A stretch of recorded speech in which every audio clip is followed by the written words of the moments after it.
Bonjour à toutes et à tous et bienvenue sur la chaîne Sagesse, Bien-être et Spiritualité pour notre épisode numéro 2 d'auto-coaching.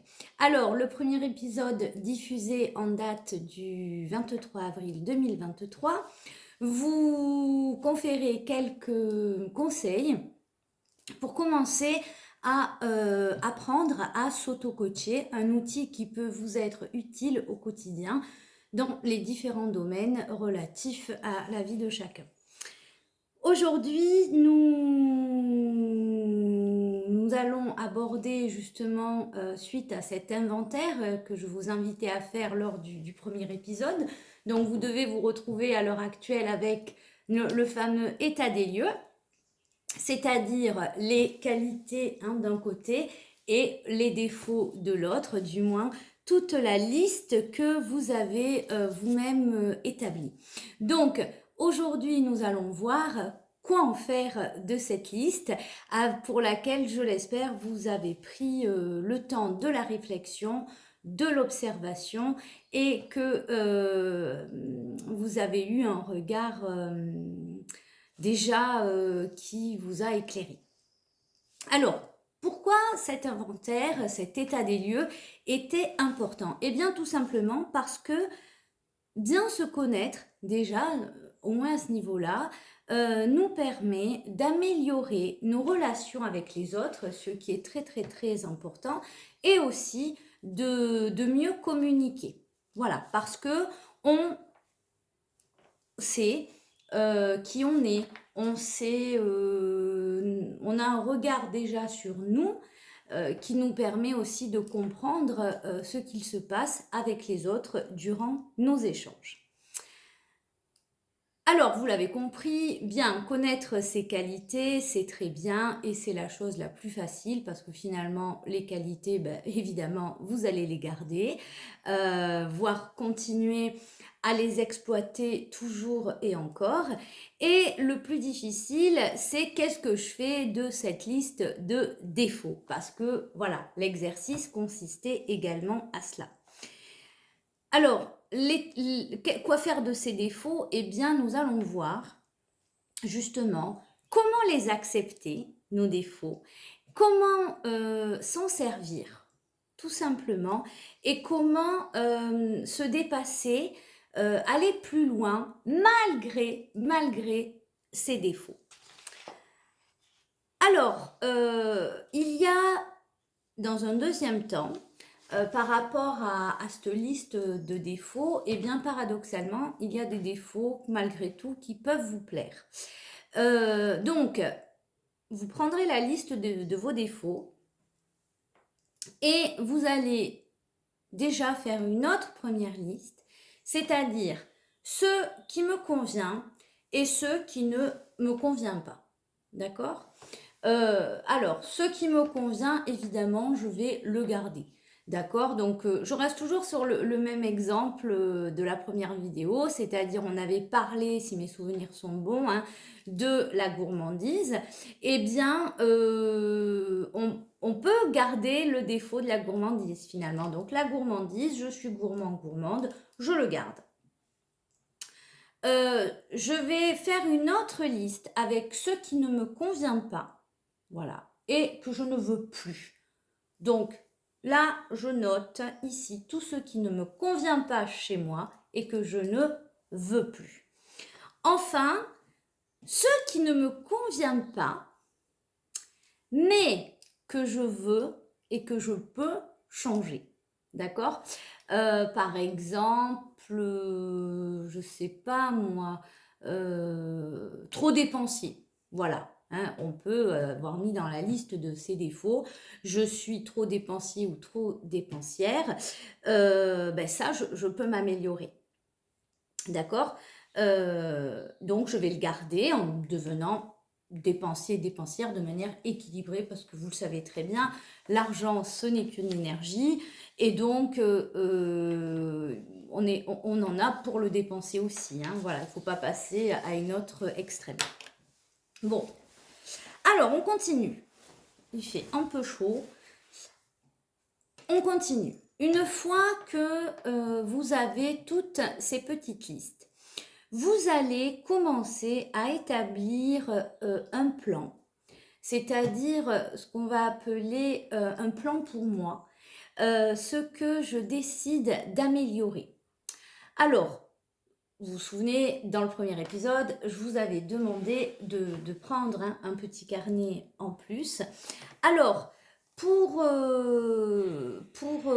ce plan, il va falloir noter en premier les objectifs, c'est-à-dire ce que je décide de garder comme défaut, mais que je souhaite améliorer.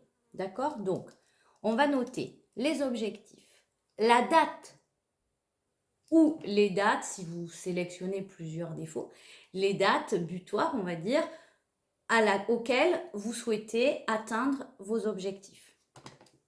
Vous allez noter une hiérarchie de priorité, c'est-à-dire quel est le défaut que vous souhaitez améliorer, transformer en priorité. D'accord? Et vous noterez dans une autre page ce que cela vous coûte. En fait, si par exemple vous décidez d'être moins ou moins dépensière, ben oui, il va y avoir des journées où ça va être compliqué. Voilà, parce que vous allez vous retrouver devant une vitrine et vous allez réfléchir plus que d'habitude avant d'acheter. Mais quelles émotions vous avez ressenties à ce moment-là? Qu'est-ce qui a été le plus difficile de tracer votre chemin, de pas répondre à votre désir immédiat, etc., etc. Tout ce que changer, en fait, vous coûte. Voilà. Hein? Et comme ça vous permettra aussi, selon les réponses que vous écrirez, de revoir peut-être parfois le timing que vous serez imposé. Parce que là aussi, hein, on peut décider de vouloir changer, transformer à telle date, on se laisse un mois, mais on n'a pas conscience véritablement de tout ce que ça va nous demander. Voilà, parce qu'il y a parfois des changements qui mettent plus de temps que d'autres, parce que ça nous demande un effort plus. Voilà.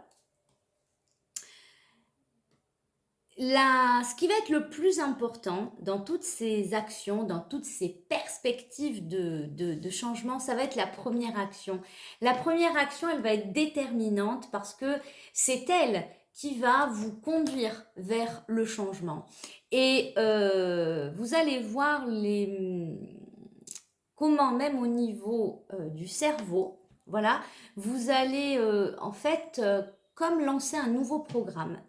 Et ça va être magique parce que vous allez, on a parlé des efforts, mais vous allez aussi énormément vous surprendre.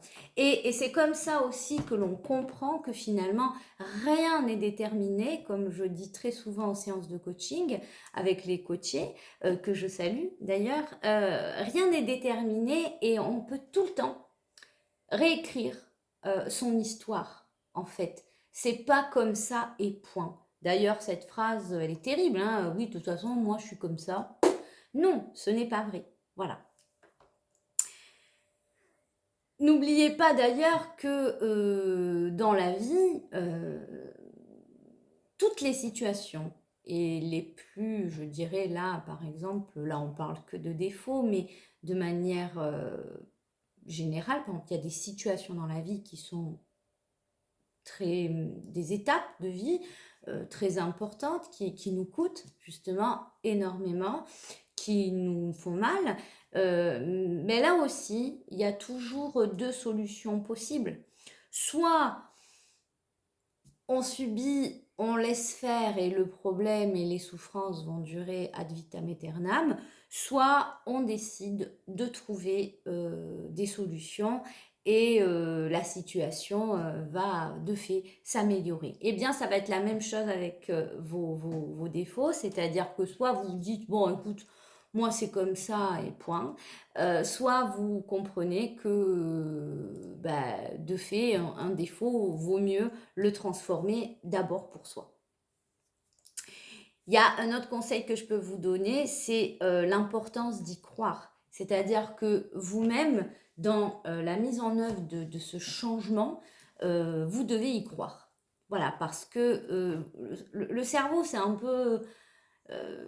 il nous écoute, quoi, beaucoup plus que ce que vous ne pensez. Il nous écoute vraiment. Donc, à nous de le reprogrammer et de lui envoyer les bonnes informations. Il est important aussi pour passer,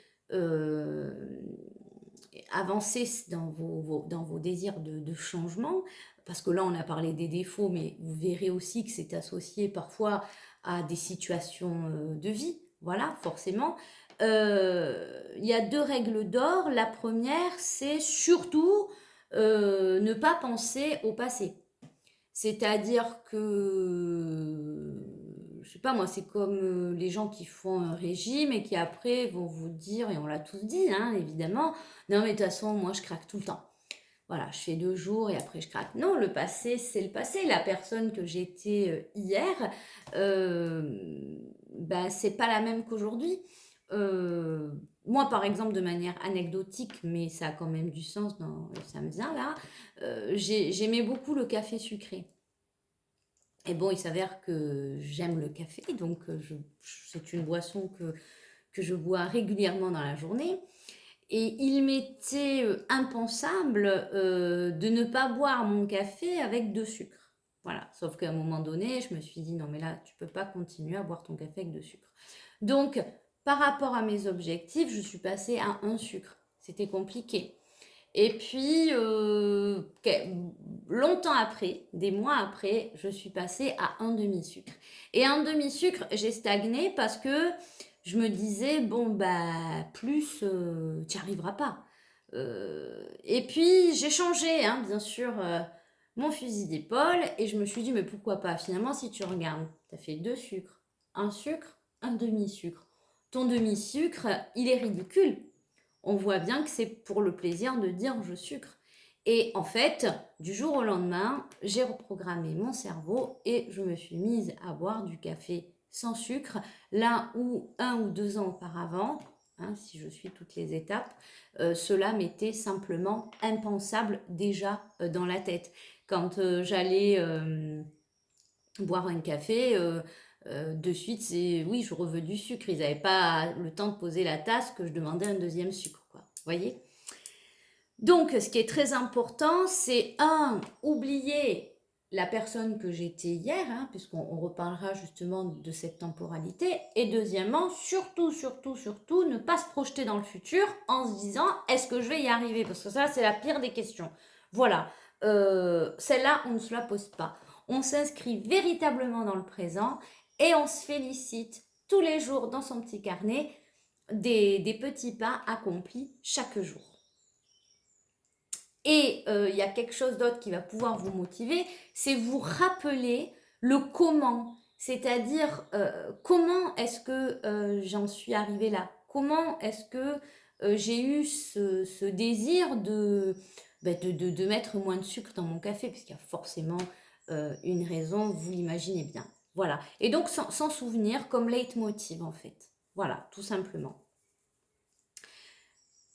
Et si vraiment vous tenez à penser par rapport au passé, eh bien là aussi, prenez ce passé comme une expérience, comme justement des apprentissages, comme justement le signe de votre évolution. Voilà, d'accord? Et tous ces éléments les uns avec les autres vont vous aider à aller vers ce changement tant désiré. Alors, ce que vous devez comprendre, c'est que derrière cet exercice, où j'avais quand même annoncé en première vidéo qu'il paraissait simple, mais était quand même difficile, il y a derrière nos défauts ce que j'appelle des manques à plusieurs niveaux. D'accord? On a parfois le sentiment d'être comme ça parce qu'il nous manque ça. Voilà, parce qu'on n'a pas telle et telle ressource. Mais il est temps de les transformer. Voilà. Il est temps d'oublier de ce manque et de le transformer en son opposé, donc forcément en gain, et trouver les moyens de passer du négatif au positif. Alors, à ce stade, d'accord, vous êtes donc riche de votre liste, de vos désirs de vous améliorer. Bye bye le passé, je ne garde de toi que toutes ces expériences, d'accord? Et surtout, je me souviens très fort de toutes mes réussites, c'est-à-dire tout ce que j'ai réussi, tout ce où dans la vie, j'ai réussi à m'améliorer. Et je vais me laisser du temps. Voilà. Et vous savez, pour se laisser du temps, il n'y a qu'une seule règle, c'est s'ancrer dans le présent. Voilà. Si vous êtes trop sur votre futur, d'accord, vous n'y arriverez pas. Voilà, parce que vous allez vous mettre une pression et vous ne savourerez même pas vos petits progrès quotidiens. Donc déjà, tout le monde le dit, mais bon, il y a le dire et le faire. Le présent, il faut vraiment s'y connecter, quoi. Voilà, je ferai des vidéos justement sur la temporalité et s'ancrer vraiment, comment s'ancrer dans le présent. Mais c'est vraiment tout un art qui prend son temps aussi, paradoxalement. Mais quand on y arrive, bah, c'est que du bonheur, hein, c'est le cas de le dire. En fait, l'importance dans cet auto-coaching, de ces défauts, il faut comprendre que le message que vous êtes envoyé, c'est que ces défauts, quelque part, ils contribuent à un bonheur moins grand. D'accord? Donc, en voulant les transformer, eh bien, on va s'assurer aussi un bonheur plus grand. C'est ça qui est important. Parce que quand on a finalement les défauts, ça peut devenir ce que nous n'aimons pas chez nous. Et ce que nous n'aimons pas chez nous, eh bien, bah, ça confère à moins de confiance en nous, ça confère à parfois un peu de tristesse, de la déception, moins d'amour-propre, etc., etc. Donc vous voyez que ces petits défauts, cette liste, elle n'était pas si anodine que ça. On n'est pas du tout sur un test de personnalité ou un entretien d'embauche où on va faire semblant de trouver 3 défauts, mais on est vraiment sur un auto-coaching qui va me permettre d'avancer. Alors, cette démarche, qui est une démarche du coup positive, puisque désormais vous vous inscrivez sur un désir de changement, d'amélioration, eh bien, si vous le faites bien tous les jours, va devenir pour vous comme automatique. Voilà, comme déjà toutes les bonnes habitudes que vous avez mises en place, ben, tout simplement là, vous allez rajouter de nouvelles habitudes et ça va même enclencher de fait de nouveaux comportements. Voilà, dont vous allez être très vite fiers, j'en suis sûre.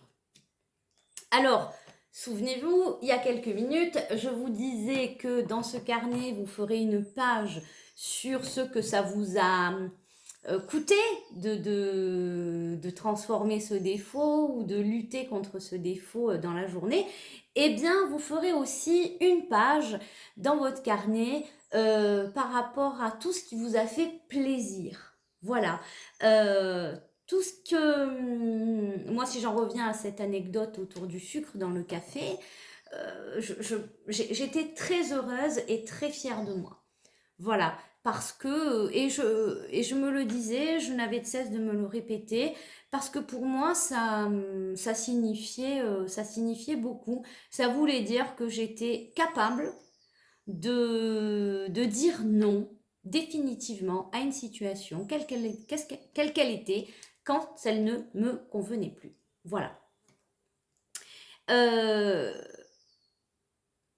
Vous allez donc changer vos comportements, vous allez prendre de nouvelles habitudes et vous allez de fait avoir peut-être presque pas une nouvelle vie complètement, du moins pas au début, mais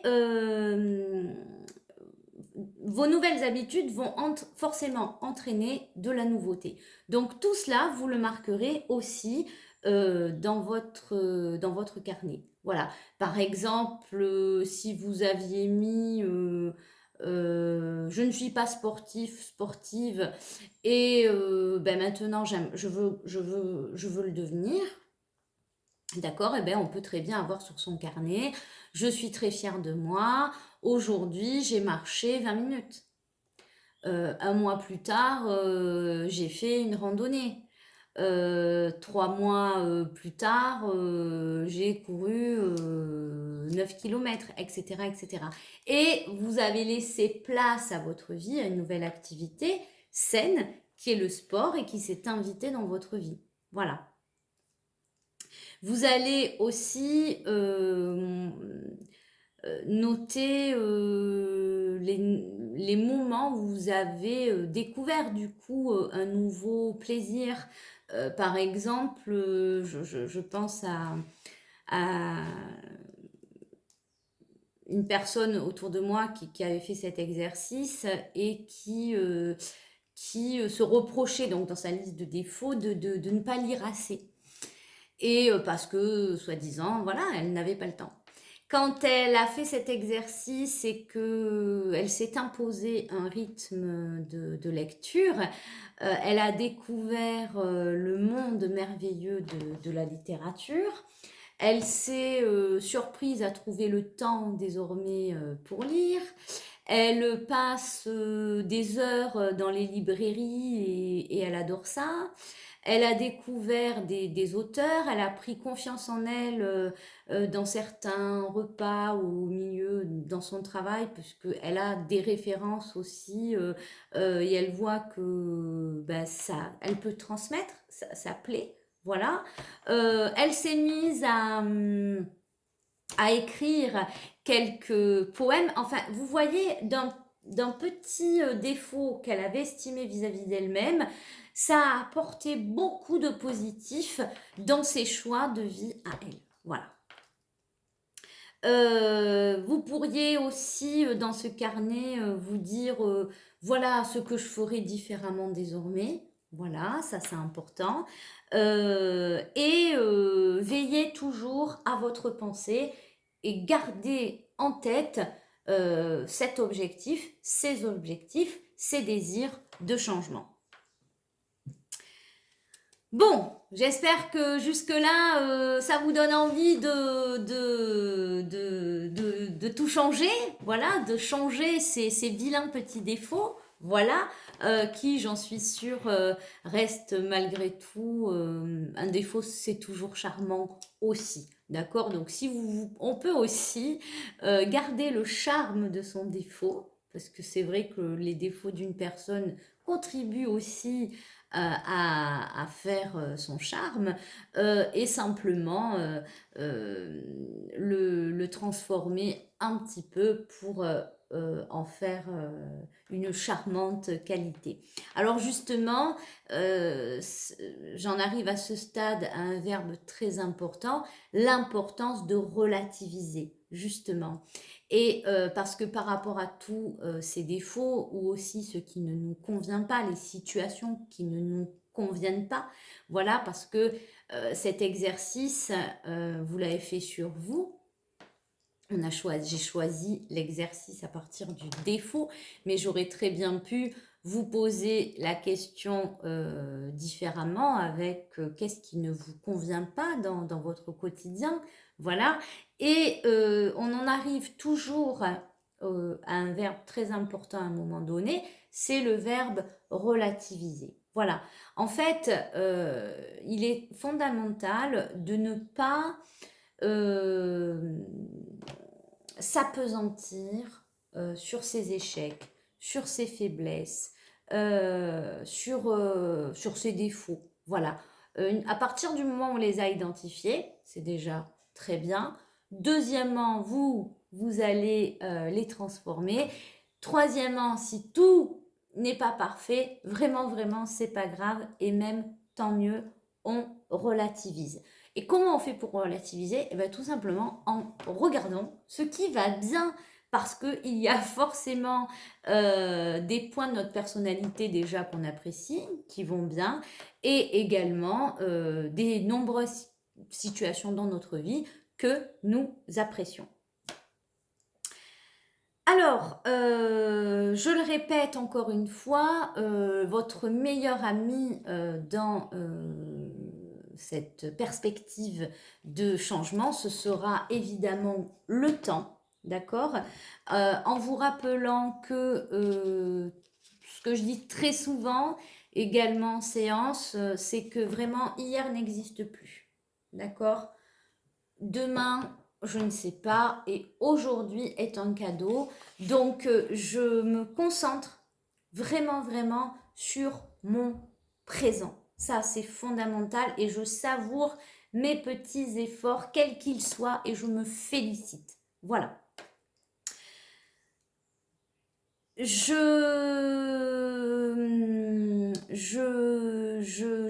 vais aussi rajouter un dernier conseil déjà pour, pour ce désir de changement, c'est aussi de ne pas avoir peur.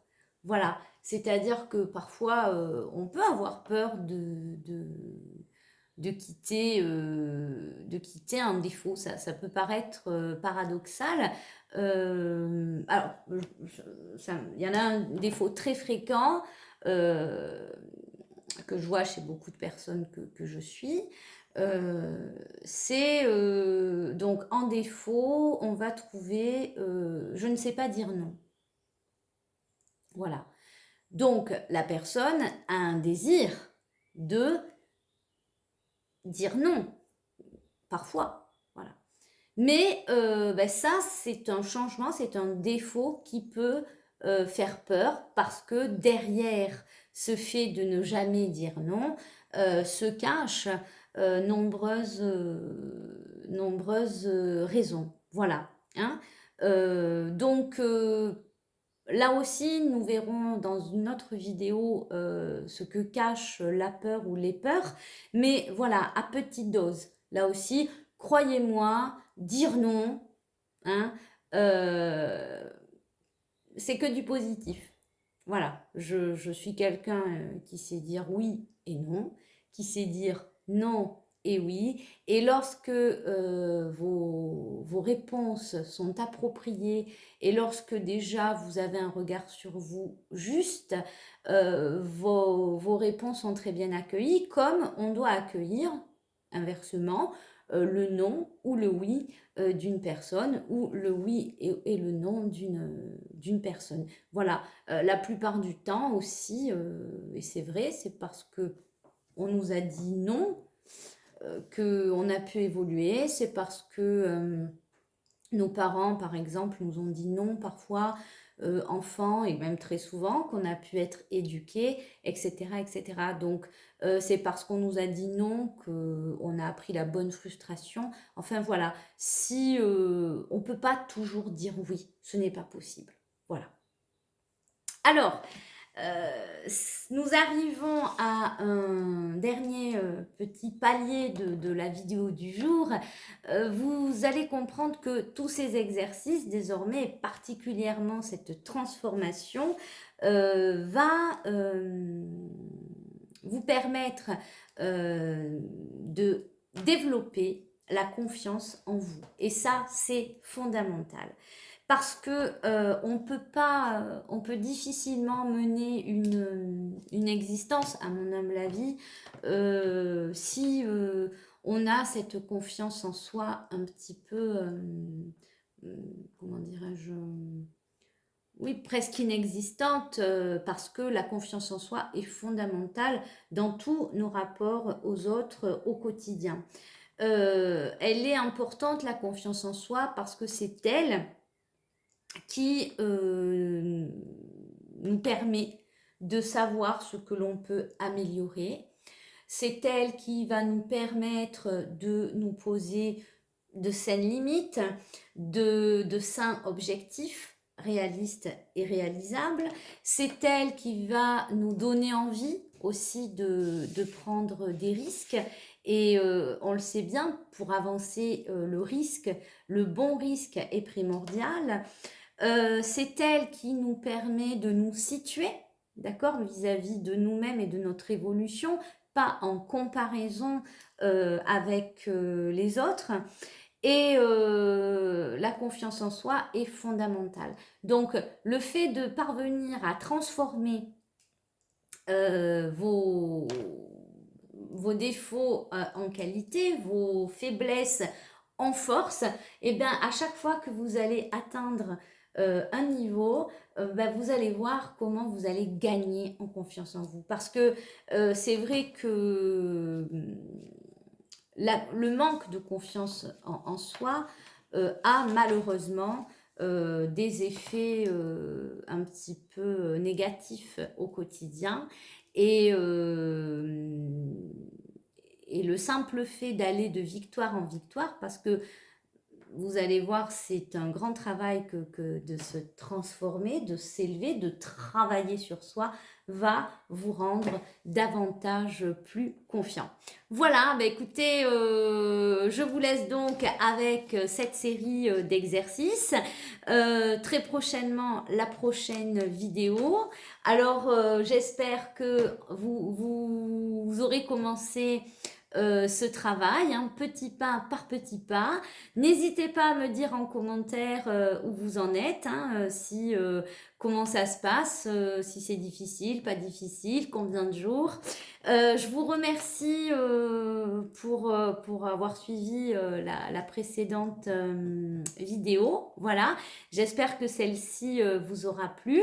Si ça vous a plu et que vous voulez voir d'autres vidéos de coaching, vous pouvez vous abonner, on active la petite cloche et on met un petit pouce parce que ça permet visiblement de transmettre aussi aux autres. Et transmettre, c'est fondamental dans la vie. C'est une belle compétence que de savoir transmettre.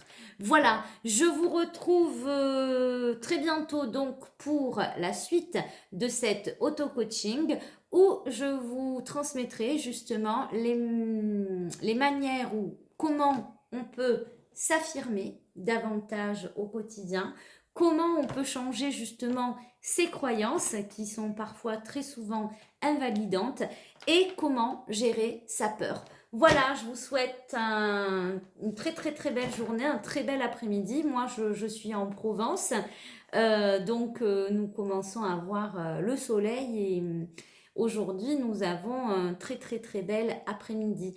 J'ai reçu également des questions par mail, donc je vous remercie. Donc effectivement, je confirme, je suis, je travaille donc en présentiel en Provence, donc en cabinet de psychanalyse et de coaching, mais je donne aussi des séances en ligne. Donc, et je salue d'ailleurs les Parisiens, les, les Pyrénées et le Languedoc-Roussillon, entre autres. Voilà. Je vous dis à très bientôt et merci pour tout. Prenez soin de vous. Au revoir.